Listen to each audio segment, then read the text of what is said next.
Olá, meus irmãos e irmãs, tudo bem com vocês? A paz do Senhor? Eu sou o professor Joseone e neste momento está iniciando o EBD em Síntese. Este programa ele é de inteira responsabilidade do Departamento de Ensino da Superintendência Geral da Igreja Evangélica Assembleia de Deus em Mossoró.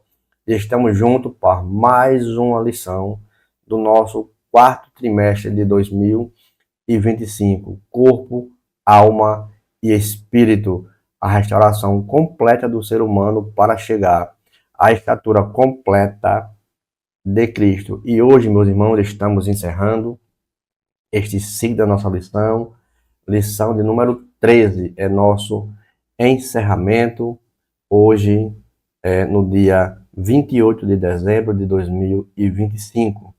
Lição 13, mas não se desanime, estamos iniciando também o mais novo trimestre, com um tema também maravilhoso a respeito da Trindade. E a nossa lição de hoje é preparando o corpo, a alma e o espírito para a eternidade. Veja bem, tudo que vai ser mencionado aqui agora, estou com minha lição aqui aberta, para junto podermos compartilharmos a respeito dessa lição maravilhosa. Nosso textual diz o seguinte: mas a nossa cidade está nos céus, donde também esperamos o Salvador, o Senhor Jesus Cristo. Filipenses capítulo 3, verso de número 20. Verdade prática. Na vinda de Jesus, nosso corpo abatido será transformado por um corpo glorioso, e como um ser integral, habitaremos para sempre com ele no céu. Veja que importante esse texto maravilhoso da nossa lição de hoje. Nossa leitura bíblica em classe se encontra em dois livros, em duas cartas, em Tito, capítulo 2, versículos do 11 ao 14, depois 1 Pedro, capítulo 1, versículos do 13 em diante. Nós não iremos ler para ganharmos tempo da nossa aula, que tem muito assunto a ser tratado a respeito do tema de hoje. Temos também alguns objetivos. Nosso primeiro objetivo é levar os alunos a compreenderem, olha só, que a esperança escatológica é fundamental para a vida de santificação integral, ou seja, corpo, alma e espírito. Nosso objetivo 2, alertar os alunos sobre os desvios da teologia moderna, vejam bem, que enfraquecem a santificação e a esperança na volta de Cristo. E o objetivo 3, ensinar que a santificação deve abranger todo o ser, corpo, alma e espírito, como uma preparação contínua da vinda de Jesus. Veja aqui, importante. E nesse encerramento, meu irmão, neste trimestre abençoado, exploramos o ser integral que foi o ser humano, principalmente corpo, alma e espírito, e mostrando que tudo isso reflete ali para a nossa eternidade. E isto que é bastante importante para os nossos dias. Nosso primeiro tópico, o autor deixou bem claro, perseverando a esperança escatológica. E ele botou aqui um alvo celestial, a qual o apóstolo Paulo deixou bem claro que a nossa pátria, a nossa cidade, a nossa morada está nos céus. Mas de que Paulo está se referindo esta morada? Lembrando que a nossa aula de hoje, ela tem uma formação também escatológica, como iremos ver aqui nesses textos a seguir. Veja bem, o texto em parte, aqui, que Paulo menciona, ela é uma premissa bíblica central da teologia cristã. A santificação cristã, ela está intrinsecamente ligada à esperança escatológica. Isso é fato. Nós somos crentes porque queremos ir morar no céu, ganhamos a nossa salvação. E aqui não se trata apenas de um futuro ideal ou algo maravilhoso ao qual pensamos e almejamos. Pelo contrário, é algo real, certo? E é interessante que essa força que nos dá molda aqui o ser presente. Então, vejamos bem, o autor aos Hebreus, ele afirma categoricamente seguir a paz e a santificação, sem a qual ninguém verá o Senhor. Veja que ponto. ele usou aqui o verbo chamado diokete. Diokete, ou seja, esse verbo é seguir, ou seja, é perseguir no empenho, indica um esforço contínuo. Eu tenho que continuar seguindo nessa passividade espiritual. Então é um termo que eu começo a seguir. Pedro também, ele reforça essa relação ao conectar na sua segunda carta, no capítulo 3, ele mostra que a expectativa nossa é a consumação escatológica com a vida santa no presente. É tanto que ele diz, visto que todas as coisas hão de ser desfeitas e desvez-se que o procedimento da piedade. Então ele deixou bem claro que esperando, olha só, e apressando a vinda do dia do Senhor, o qual os céus incendiados serão desfeitos pelos elementos abasadores. Então, toda a nossa vida ela está sujeita a uma consumação escatológica. Do ponto de vista, percebe-se que a escatologia bíblica ela não é apenas um mero fato ou apenas base histórica, pelo contrário, ela é a esperança cristã futura, certo? Que ela nos redefine nossos valores, nossas prioridades na era presente, certo? Então, por isso que existe muitos desvios doutrinários a esse alinhamento ou realinhamento escatológico. E tudo isso vai existir oposição, vai existir coisas contrárias. O Senhor deixou bem claro que o reino dele não era deste mundo.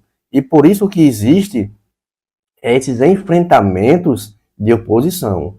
O Senhor Jesus Cristo, quando estava aqui em terra, ele enfrentou oposição. Por exemplo, já existia a Torá, já existia a lei, já existiam os preceitos.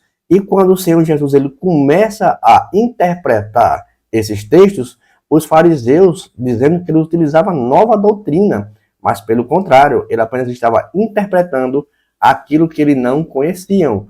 E o mais interessante é que na idealidade escatológica existe também algumas distorções. Por exemplo, uma prática do amilenismo que entende que o milênio ele é apenas simbólico e espiritual e que não é literal. Nós vemos em Apocalipse 20 ali 6 passagens do Senhor falando de um milênio, certo? E ele diz que o milênio já está acontecendo, sendo um período histórico sobre a influência da igreja do tempo presente. Então, para muitos, a igreja já está no tempo presente, o milênio, mas Cristo deixou bem claro que isso seria no futuro, não seria agora. Já na cosmovisão cristã, é uma forma holística de quê? De interpretar na base bíblica o mundo a partir da perspectiva da criação, da queda, da redenção e da glorificação futura. Não deve ser confundida com o quê? Com as ramificações ou interpretações específicas, tais como a teologia da libertação, a teologia da missão integrada e até mesmo o neocalvinismo. Por quê? Porque segundo essas doutrinas, a libertação ela é uma vertente de origem católica com a missão de quê? De que a igreja combate apenas as desigualdades sociais. Já o Senhor mostra que a criação, queda, redenção e a glorificação, até o homem chegar à estatura completa e perfeita de Cristo. Isso nos remete, meus irmãos, ao passado, ao presente e ao futuro. Sabemos que tudo isso está baseado na santificação. Por exemplo, nós temos a respeito disso passado, presente e futuro. E a nossa lição deixa bem claro isso. Por exemplo, quando nós fomos justificados, fomos declarados justos, por quê? Diante de Deus, pela fé em quem? Em Cristo. Então, isto é uma santificação posicional. Isto está ligado ao passado. Por exemplo, fomos separados para Deus no momento da salvação. E Paulo cita Romanos 5:1, por exemplo, sendo, pois, justificado pela fé, temos paz com Deus. Isto é a santificação posicional. Agora, a santificação progressiva está ligada ao tempo presente. Então, quando nós recebemos ali a regeneração, recebemos uma nova vida espiritual que opera continuamente em nós. Por exemplo, 2 Coríntios 13:18, Paulo diz o seguinte: mas todos nós somos transformados de glória em glória, porque a santificação progressiva, é um processo diário de crescimento em santidade e obediência à palavra, é obediência a Deus.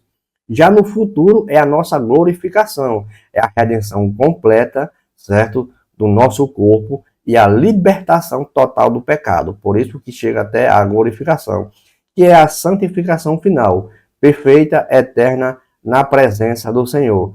Em 1 João, capítulo 3, versículo 2, João diz o seguinte: filhinhos, ainda não se manifestou aquele que é de manifestar, porque quando ele se manifestar, nós seremos semelhante a ele, porque assim como ele é, nós o veremos. Veja, meus irmãos, o quanto de assunto temos a tratar a respeito da última lição do nosso trimestre. Então, meus irmãos, muito obrigado por esse momento, por esse tópico, mas não está do seu local, e logo iniciaremos o bloco 2 com o tema Perigos e Teologias Modernas. Observe, não está do seu local.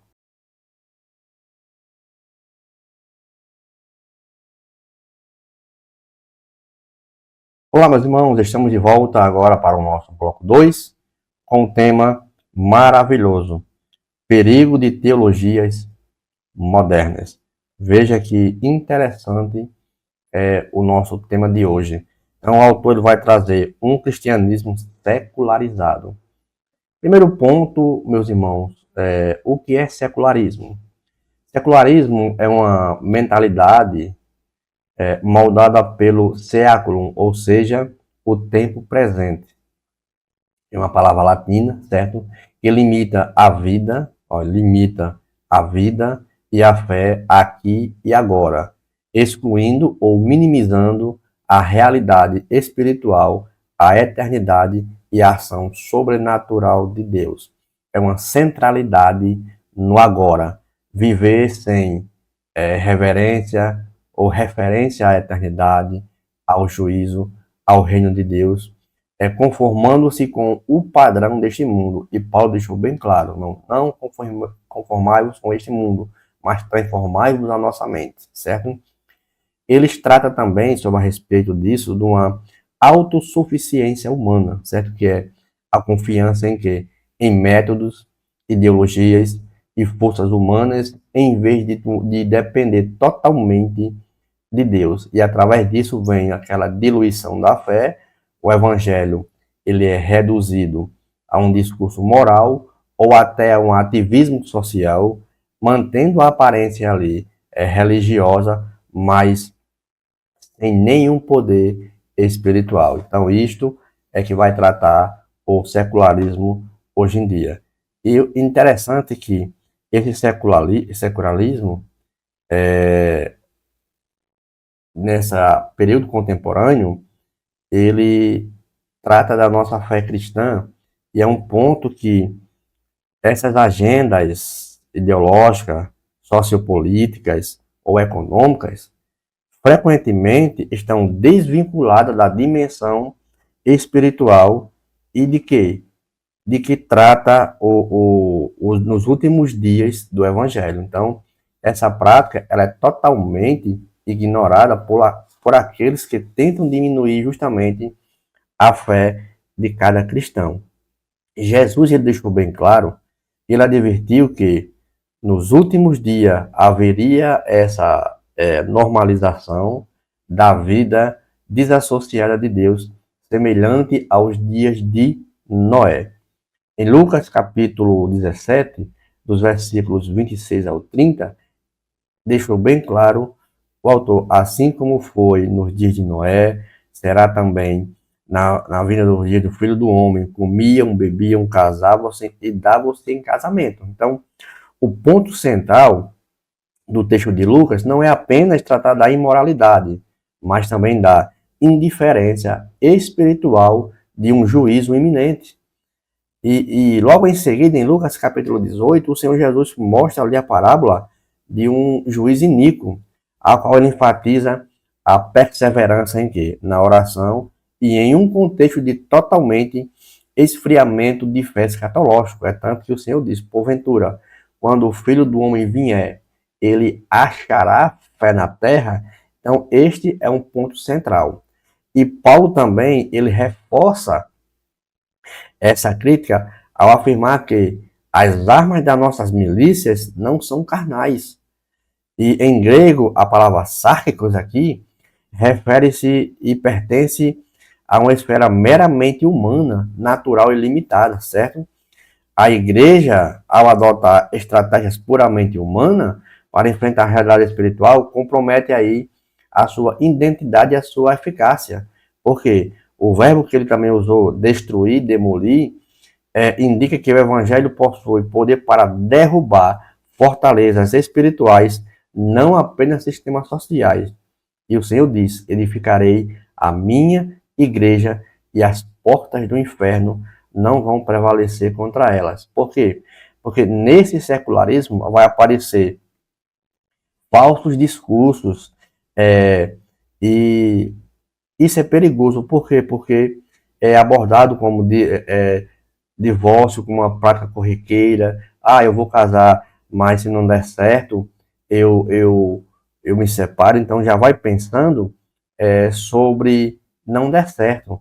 Mas Tiago, em sua carta, no capítulo 2, versículo 22, deixou bem claro: olhe, não seja apenas ouvintes, mas cumpridores da palavra e não somente ouvintes. Então, isto é um problema, porque ele também usou o verbo grego poetai, e poetai significa praticantes, tanto que ele contrasta com aqueles que estão ouvindo e não praticam. Então, isso também faz parte do secularismo, e também a, existe ali uma crítica às tradições cristãs quando elas são feitas de modo indiscriminado, certo? Sem observar contexto, sem observar cultura, ignora sobre as tradições cristãs, e isso também tem sido um problema nos dias de hoje, porque a esperança da volta de Cristo não é uma fuga do mundo,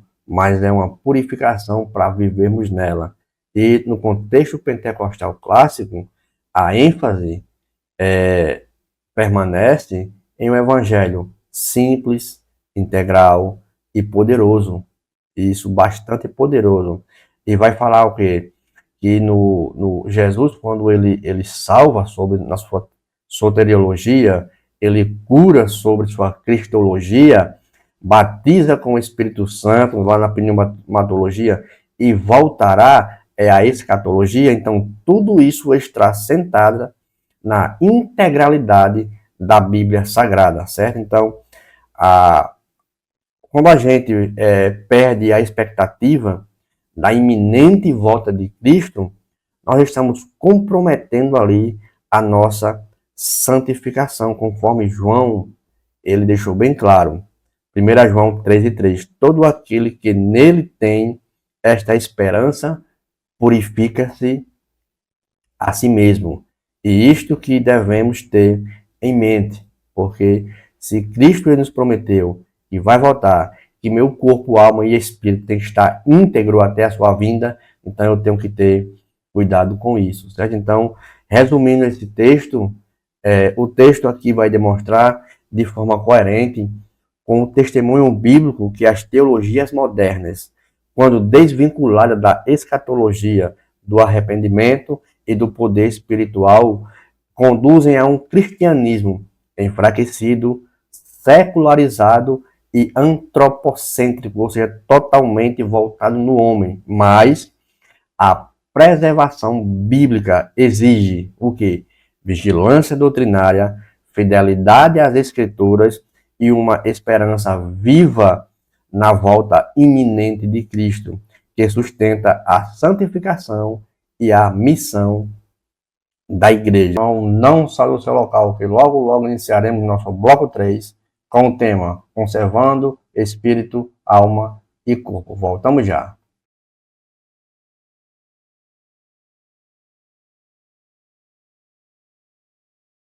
Olá, meus irmãos, estamos de volta para o nosso final, nosso bloco 3, conservando espírito, alma e corpo. Pontos para o retorno de Cristo. Em 1 Tessalonicenses, Paulo nos alerta sobre nosso corpo, alma e espírito serem íntegros e irrepreensíveis até a vinda do Senhor. Ele apresenta uma das declarações mais completas do Novo Testamento sobre a santificação integral do ser humano.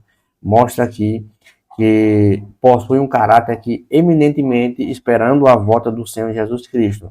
Isso não é casual, porque o crente ele espera a vinda de Cristo, certo? E Paulo já alertava dizendo em 1 Tessalonicenses 1:10 que Cristo ele nos livra da ira futura. E no contexto aqui, a partir do versículos 12 ao 22, trata da ética cristã por meio da prática, certo? Uma comunidade saudável, vigilante, espiritual, alegre em oração, contínua e com discernimento espiritual. E ele exorta também no versículo 22 sobre a gente abster de toda aparência do mal. Então, Paulo aqui ele ensina que uma ética de aparência meramente externa, mas a rejeição de toda manifestação concreta do mal em qualquer de suas expressões. Então, ele mostra que aqui o termo grego utilizar, que significa formar, manifestação e espécie, Paulo ensina justamente esta aparência. Eu não devo só aparentar, mas eu tenho que fazer. E na sequência, Paulo ele desloca o foco para quê? Para a responsabilidade humana, para a ação soberana de Deus. Ele diz, e o mesmo Deus de paz vos santifique em tudo.